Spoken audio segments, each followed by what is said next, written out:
Sa kauna-unahang pagkakataon, humarap sa ginagawang investigasyon ng House Quadruple Committee o Quadcom kaugnay ng extrajudicial killings o EJ case ang dating driver bodyguard ni dating Pangulong Rodrigo Duterte.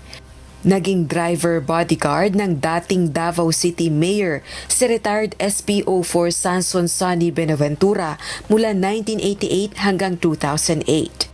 Kabilang umano si Buenaventura sa mga pangunahing inuutusan sa Davao Death Squad o DDS batay sa salaysay ni self-confessed DDS hitman na si retired police officer Arturo Las Cañas. Gayunman, itinatanggi ito ni Buenaventura at sa tingin nito may galit sa kanya si Las Cañas dahil hindi niya ito pinagbigyan sa mga hinihiling nito sa kanya.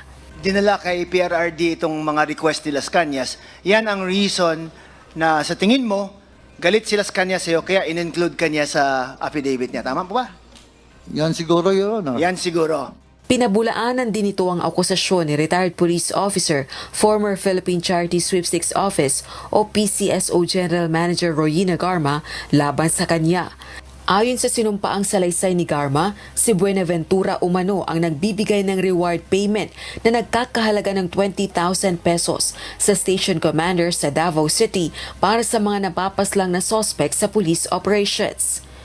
Yan po ay hindi totoo. Sa mga naririnig kong mga napag-usapan sa Quad Committee investigation na may kinalaman kay Colonel Garma, tulad ng nawawalang pira sa PCSO, mga kamag-anak niya, pati anak niya na pinapasok ng trabaho sa opisina ng PCSO. Mga ari-arian niya sa labas ng bansa at dito sa Pilipinas. Mga nangyayari sa Cebu ayon sa dating Mayor Tammy Osmeña at kung ano-ano pang findings laban sa kanya. Itong mga pinag-usapan ito marahil ang dahilan kung bakit idinawit niya ang pangalan ko. Batay kay Buenaventura, hindi niya ipinaalam kay dating Pangulong Duterte ang gagawin niyang pagharap sa Quadcom. Inamin din itong loyal o tapat siya sa dating presidente. Hindi naman pumayag si Buenaventura na i-waive ang bank secrecy sa kanyang account sa bangko nang hamunin ng isang kongresista. Yung pera ko sa bangko ngayon, 4,000 plus. Doon ko kinakuha yung parang sa gamot ko. Lagyan ko, kuha ako, lagyan ko, kuha ako. Para 4,000 plus lang yun, Your Honor. Meron ako dyan sa Upsly, 200,000